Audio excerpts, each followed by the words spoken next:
대한민국을 제조업 강국으로 키워온 1등 공실. 거대한 시장 뒤에서 묵묵히 산업을 받쳐주고 있는 주인공들. 그들이 바로 중소기업이다. 1973년 창업 이래 전자부품 제조라는 외길만 걸어온 성호전자 역시 마찬가지인데, 필름 콘덴서와 전원 공급 장치 분야의 작지만 탄탄한 기술력, 그리고 위기를 극복하는 탁월한 경영 노하우로 늘 다시 일어났던 성호전자. 이제 글로벌 강소기업을 꿈꾸는 성호전자의 창조 경제를 만나본다.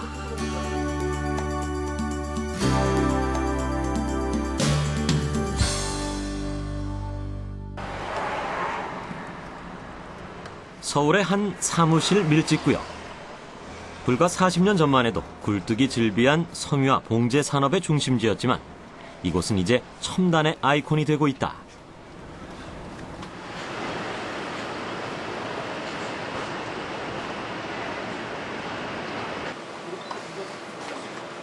그런데 강산이 4번이나 바뀔 시간 동안 구로단지에서 터줏대감처럼 자리 잡고 있는 기업이 있다.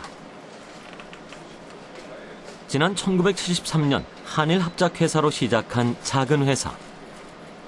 하지만 지금은 국내 최대의 전자부품 기업 중 하나가 된 성호전자가 그 주인공인데, 과연 세월의 풍파를 이겨내고 그 오랜 세월 동안 만들어온 전자부품은 무엇일까? 그 성호전자는 콘덴서 사업하고 파워 사업부가 있습니다. 기업에서 가장 중요하게 생각하는 건 선행 개발이라고 생각을 하고요. 그 콘덴서 사업부에서는 소형 그리고 그 고용량, 고신뢰성을 확보하기 위해서 신소재 개발을 좀 하고 있습니다. 그렇게 해서 그 최종 목표는 전기자동차, 에너지 저장 장치 시장을 공략하고자 합니다. 그리고 파워 사업부에서는 기존 OA 정보기기용 전원 공급 장치를 주력을 했었는데, 요즘은 그 생활가전용 또는 해양수산업의 기기의 전원 공급 장치를 개발하는 데 선행을 하고 있습니다. 전자부품 쪽에 큰 관심이 없는 사람들에겐 낯설게 들릴 수 있는 제품들. 하지만 그 사용처를 이해하고 나면 우리 주변에서 얼마나 흔히 사용되는 생활 밀착형 부품인지를 알 수 있다. 성호전자의 오랜 주력 제품은 콘덴서다. 일종의 전기를 담는 그릇의 개념이라는데, 콘덴서는 일반적으로 말하면 전기를 축적하는 역할을 하고요. 좀 어렵게 말씀드리면 직류전류를 차단하는 역할과 교류전류를 통과시키는 목적에 사용됩니다. 이제 또한 그 축적된 전기를 각 해당 부품에 적재적소에 이제 공급하는 역할을 하고 있습니다. 콘덴서의 생산 공정을 통해 그 특징을 좀 더 살펴보자. 가장 먼저 이루어지는 건 권치 공정이다. 필름 형태의 콘덴서를 둘둘 마는 작업인데, 필름의 종류와 두께, 폭과 회전수 등에 따라 필름 콘덴서의 전압과 용량이 결정되므로 품질에 영향을 미치는 핵심 공정이다.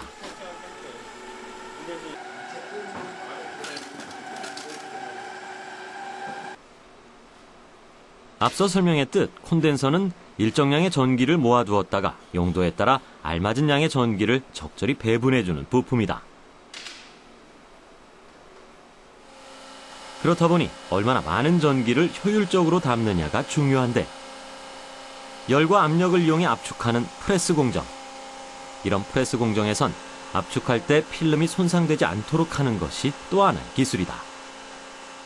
필름을 원형으로 건치하면 이런 상태가 됩니다. 이런 상태는 사이즈에 비하여 용량을 효율화할 수 없기 때문에 이렇게 프레스로 압축 공정을 하게 됩니다. 이 압축은 우리가 최대 20톤까지 낼 수 있는 유화 프레스로 이렇게 압축을 하게 되는데요. 압축을 할 때 이 필름과 필름 사이의 수분이나 공기가 적으면 적을수록 좋기 때문에 100도씨 이상으로 열 건조를 하고, 또 진고온까지 잡아서 그 필름 사이의 수분과 그 산화될 수 있는 공기층을 없애면서 이렇게 열 프레스 공정을 하게 됩니다. 이어서 콘덴서에 테이프를 감는 랩핑 공정이 이어지는데, 이런 과정은 왜 필요한 걸까? 일단 저희가 스프레이를 할 때 소자 그 입자가 필름에 닿게 되면 필름이 손상을 받거든요. 그래서 그거를 보호하기 위해서 일단 한번 랩핑을 하고요. 그리고 나중에 이제 스프레이 하고 나서 랩핑을 한꺼풀 벗겨내요.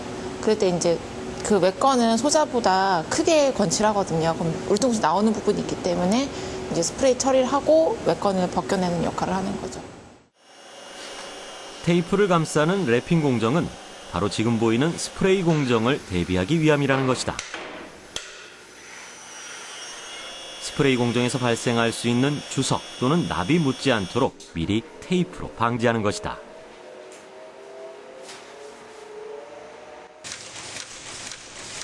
다음은 용접인데, 콘덴서는 PCB 회로 부품이기 때문에 PCB 기판과 결합하기 위해 용접이 반드시 필요하다. 또한 콘덴서에 전기를 공급하기 위해서도 용접 과정이 필요한 것이다.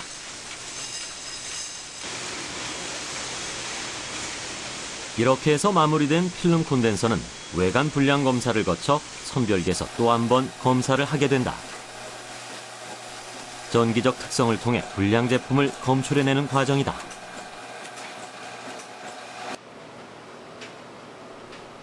일종의 축전지 같은 역할을 하는 콘덴서. 과거엔 TV를 켜면 깜빡이다가 한참 뒤에 켜졌지만 이젠 곧바로 전원이 연결되는 것 또한 콘덴서 기술이 발전한 덕분이다.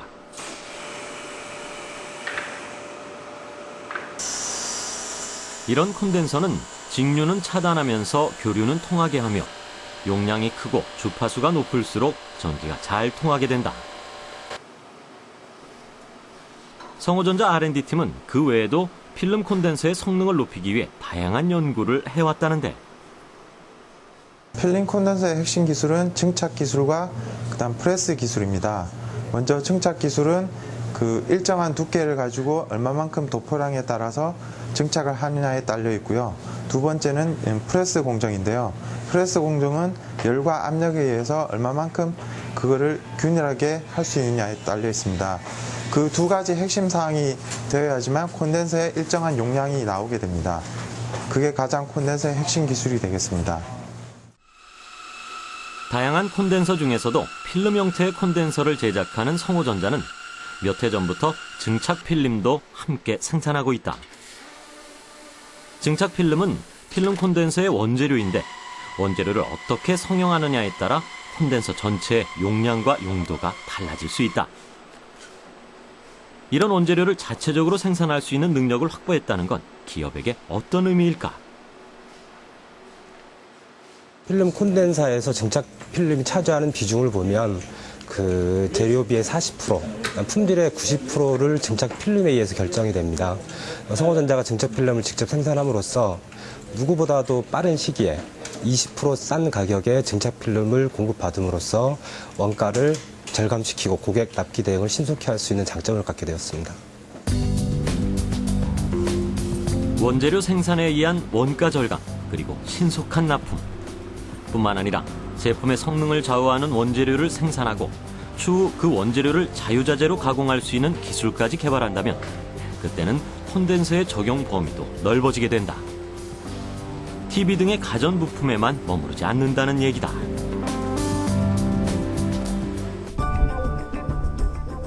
다시 말해 현재 전량 수입에 의존하는 전기 자동차나 풍력장치 등에 들어가는 고전압 고용량 콘덴서도 만들 수 있다는 얘기다.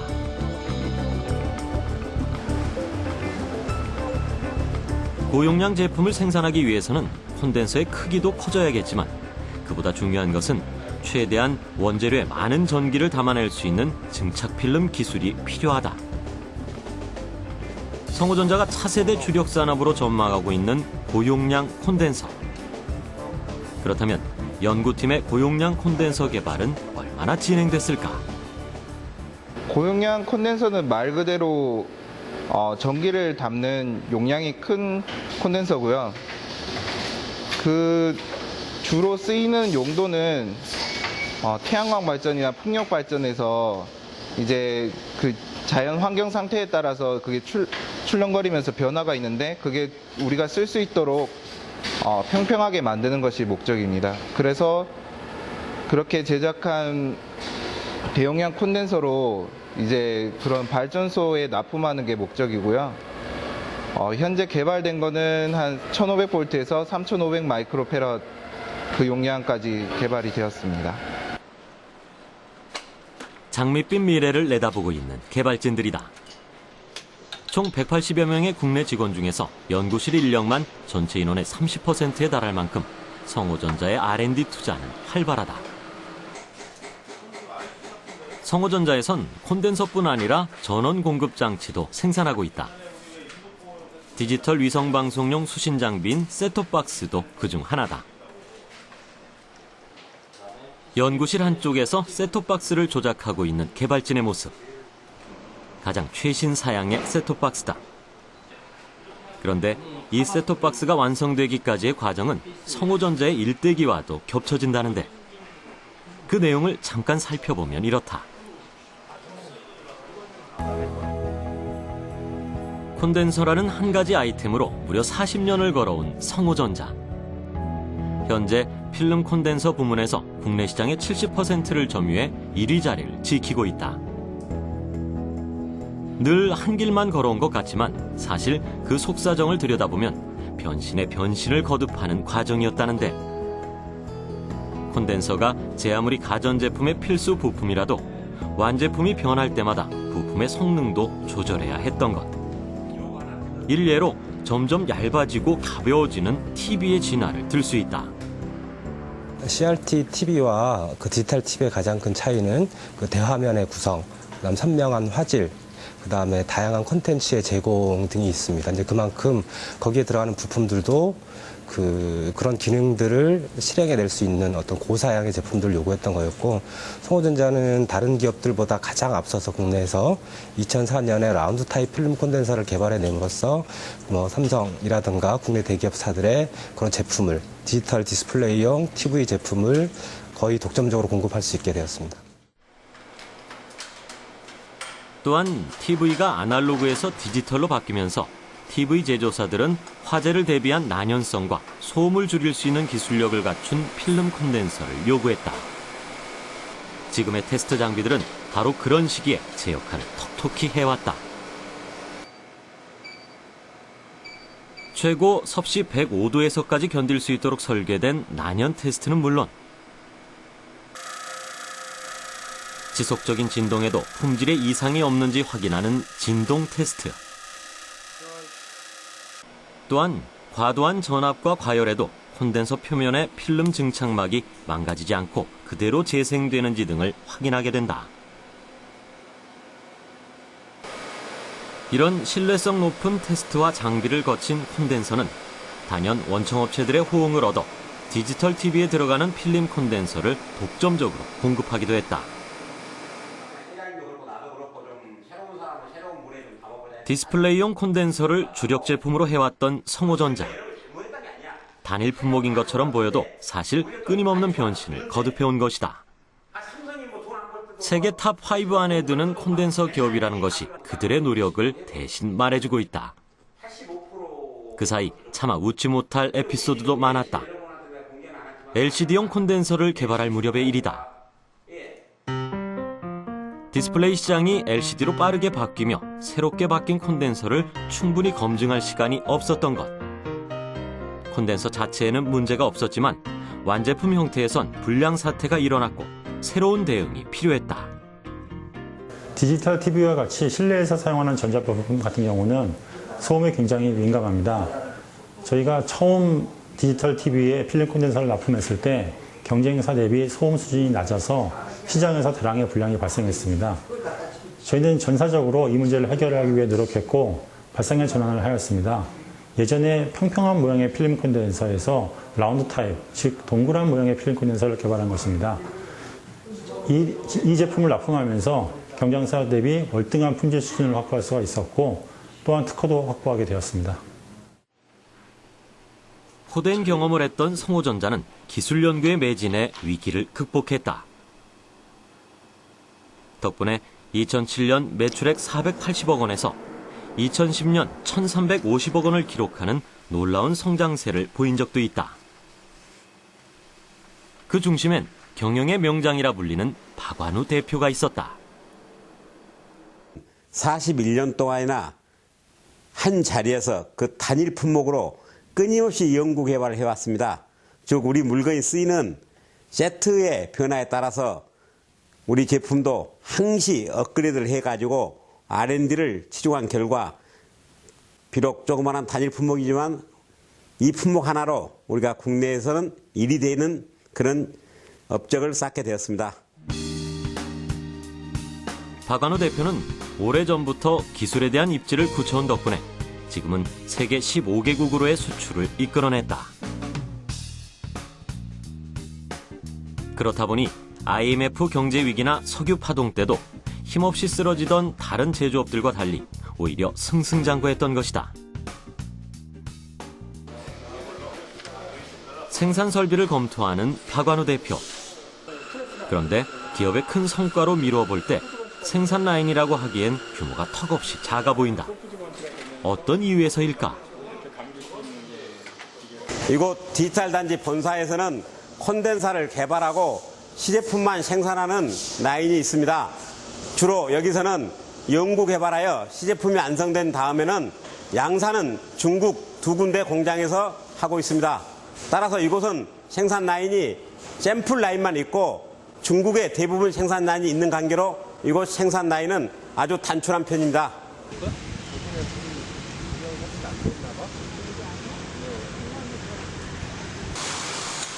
그렇다. 성호전자는 중국에 대규모 생산 단지를 설립했다. 인건비도 아끼고 세계 시장을 향한 새로운 판매처도 만들어보자는 전략에서였다. 그런데 계획처럼 술술 풀리지 않았다. 과잉 투자로 수익성이 악화된 데다가 때마침 LCD 시장이 정체하며 TV용 콘덴서 수요가 감소한 것이다. 2006년부터 팽판 TV인 PDP나 LCD TV 수요가 급증한 관계로 중국에 많은 시설을 양산에 대비해 투자했습니다. 그러나 2010년부터는 PDP LCD 시장은 정체되고 새로운 TV인 UHDTV나 OLED TV가 등장했습니다. 그 두 TV는 과거 TV보다는 콘덴사 수요가 조금 적게 쓰는 관계로 상당한 시설이 유유시설로 남게 되었습니다. 하지만 이미 판을 크게 벌려놓은 상황에서 마냥 주저앉을 수도 없는 노릇이었다. 박완호 대표는 어떻게 하면 위기를 기회로 만들 수 있을까 고민했다. 그리고 그간의 비즈니스 패턴을 바꿔보기로 결심한다. 언어와 소통에 제약이 따랐던 한국인 작업 책임자를 중국 사람으로 교체했고 수작업 공정을 자동화 라인으로 바꾸며 인건비를 줄인 것이다. 모두 생산성을 높인 결과로 이어졌다.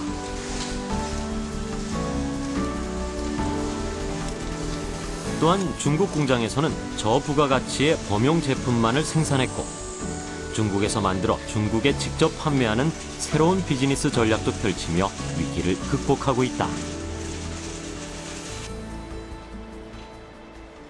과도한 투자와 수요 감소로 창사 이래 최고의 위기를 맞았던 성호전자. 그들은 또 다른 방법으로도 출구를 찾고 있다. 바로 제품군을 넓힌 것이다. 그 주인공은 LED 조명과 가전제품에 들어갈 전원 공급 장치다.